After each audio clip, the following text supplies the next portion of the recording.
Hello and welcome to the Brutal Iron Gym podcast, where our goal is to cut through the BS and deliver the brutal truth about topics related to health and happiness.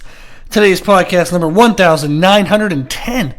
The topic is Q&A and the title is, do I really have to track everything?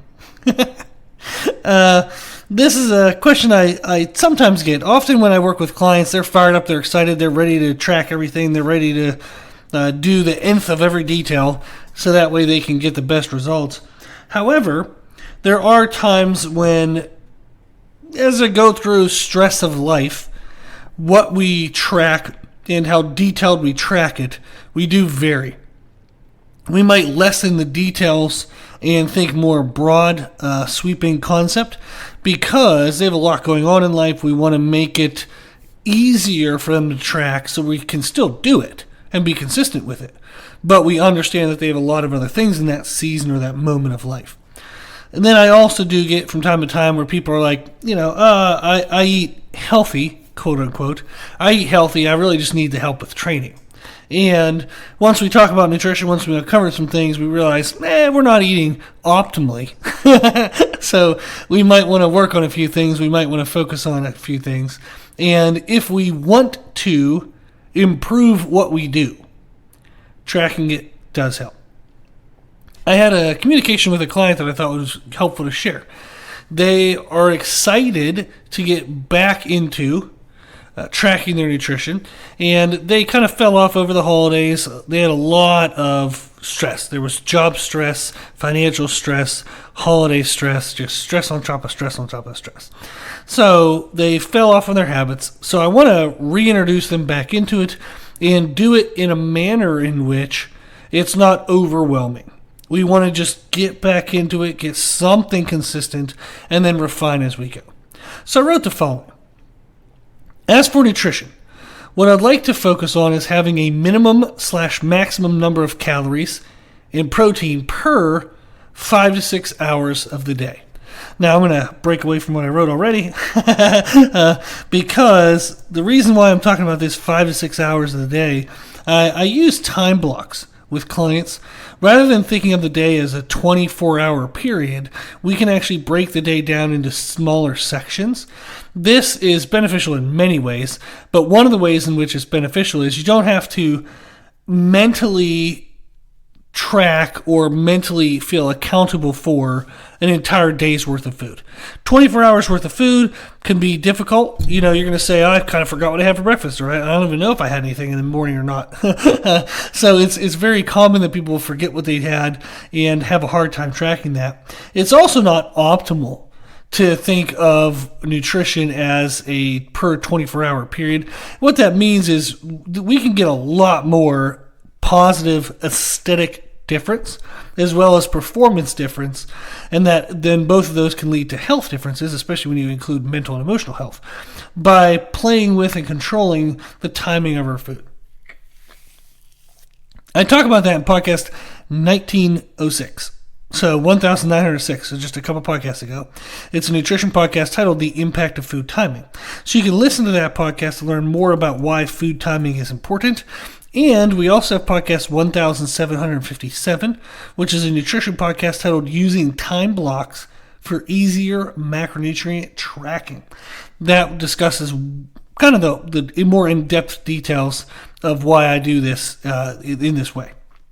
Now, I actually do this for myself as well because it is truly just mentally easier. So I'm going to steal all my good ideas and use them on my own. But this is what we think of is if we're asleep 6 to 8 hours a day, that means that we're going to be awake for 16 to 18 hours of the day.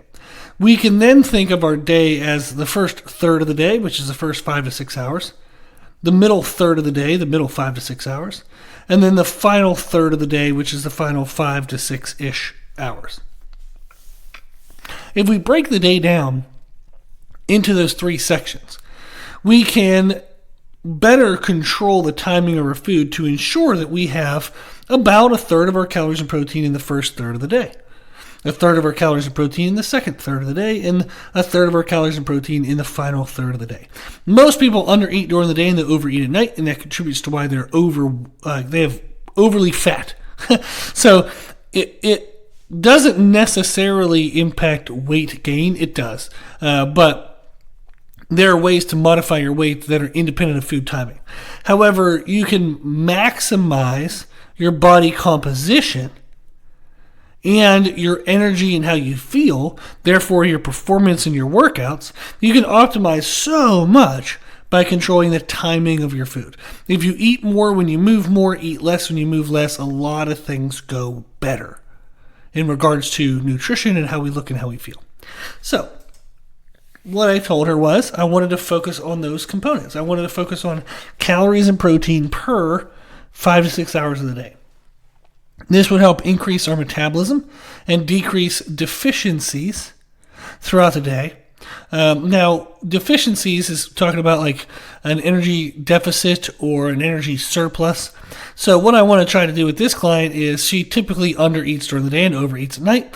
It leads to, low energy during the day, low to motivation during the day to move or to even work out.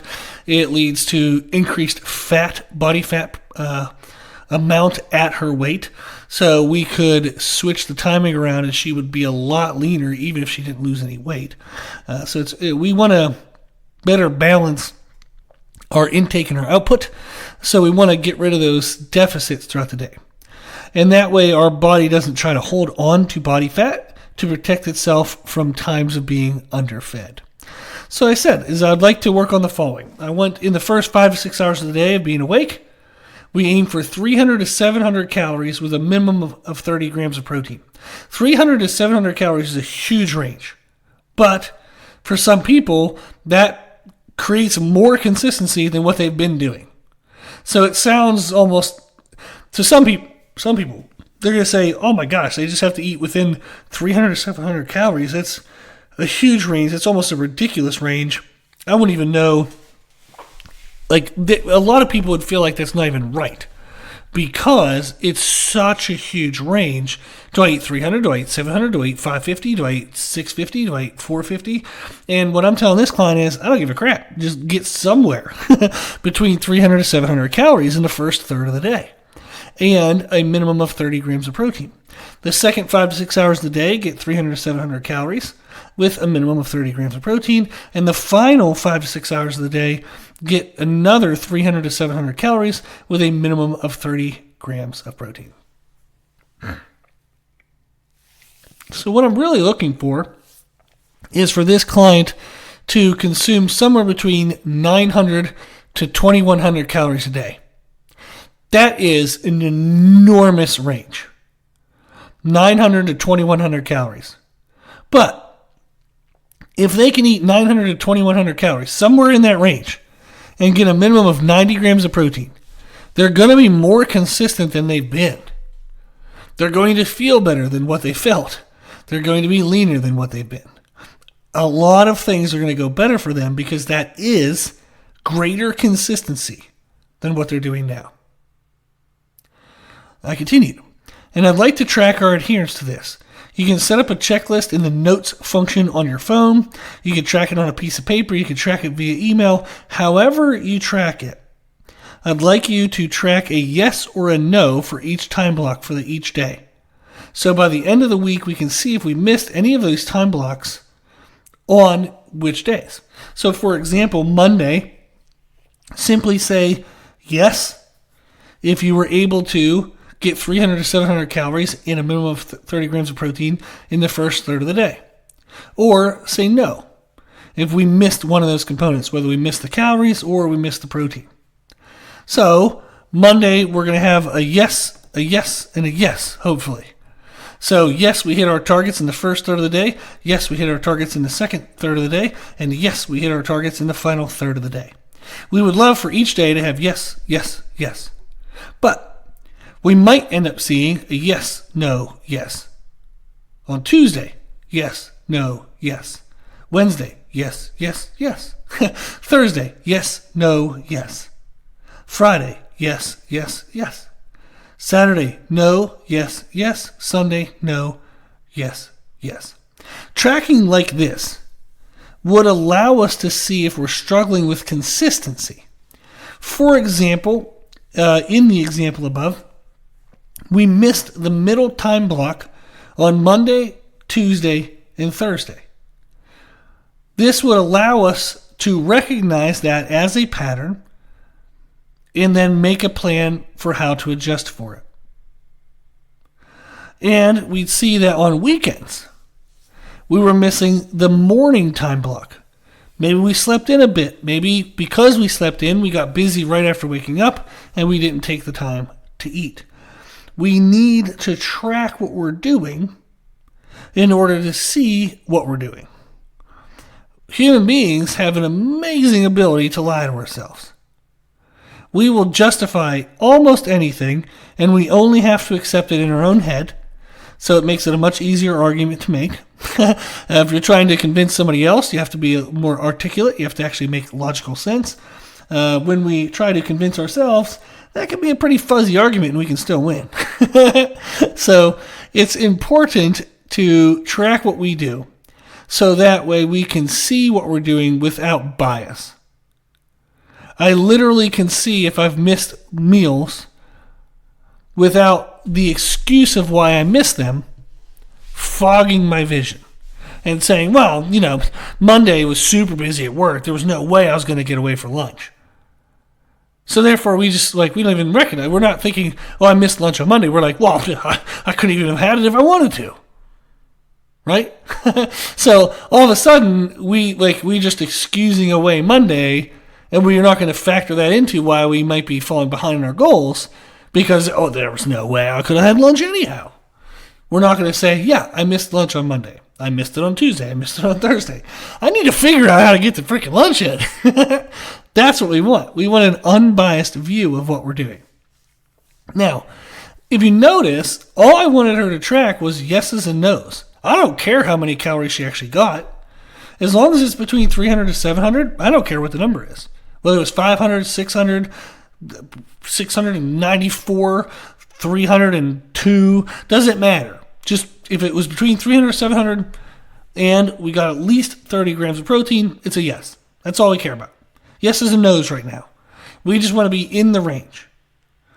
This is an example of a low level of tracking that is actually still extremely beneficial because it allows you to identify patterns. It allows you to see what is possibly holding you back. And we need to be able to see that without our lies, our excuses, clouding our vision. So when we think of the question, do I really have to track everything? Why wouldn't you? I do understand that every now and then we might want a mental release. I have clients who, when we do nutrition tracking and they actually track their meals and their foods in nutrition apps, they might take Sundays off. They might take Saturday and Sunday off. They might miss a day or two a week if they have a really high stress day. I tell them, don't worry about it. Let's just deal with what you got to deal with and get back on it next day. But those clients have earned that ability because they're so consistent on the days we do track. They're happy with the results they're getting. They're doing everything right. That if we relax a little bit, we're relaxing from damn near 100% perfect to 90%. And 90% is enough to get the goals they want. But if I have somebody who's only 60% consistent, and then they're like, I want to take weekends off. I'm like, you're already not doing the weekends. So, okay, but that's not going to help, And I'll have people ask, like, well, do I have to track every day of the week? And I'll be like, we're 10 weeks in, and you haven't tracked every day so far. So, that's an odd question. Like, do I have to track every day? You're not even doing that. Why would we bother? Like, why do you ask? You might think, okay, well, I just want to know, is that something I should work towards? Well, are you happy with the results you're getting? Those are often the same people that'll say, I wish I would have lost a little more weight, or, I wish I would have got a little bit stronger. But yet they're asking what's the minimum that they need to do. So I would check yourself. I do this to myself, so I would say this to myself. I already have. I've been doing it for a lot of years. I check myself on if I'm expecting more. Is there more for me to give?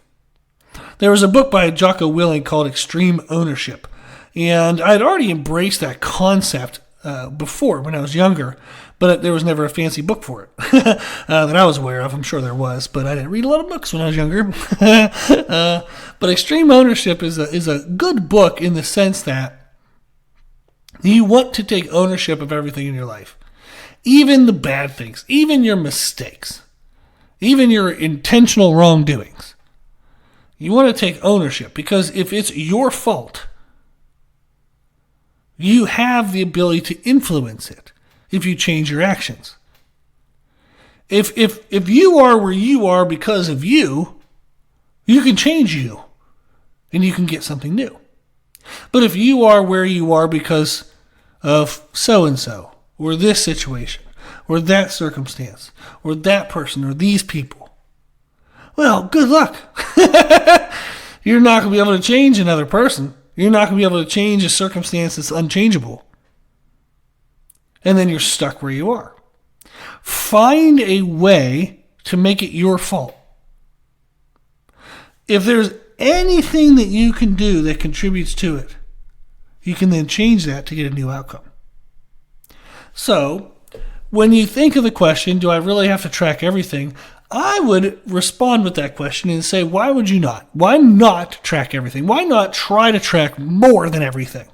Track as many things as you can.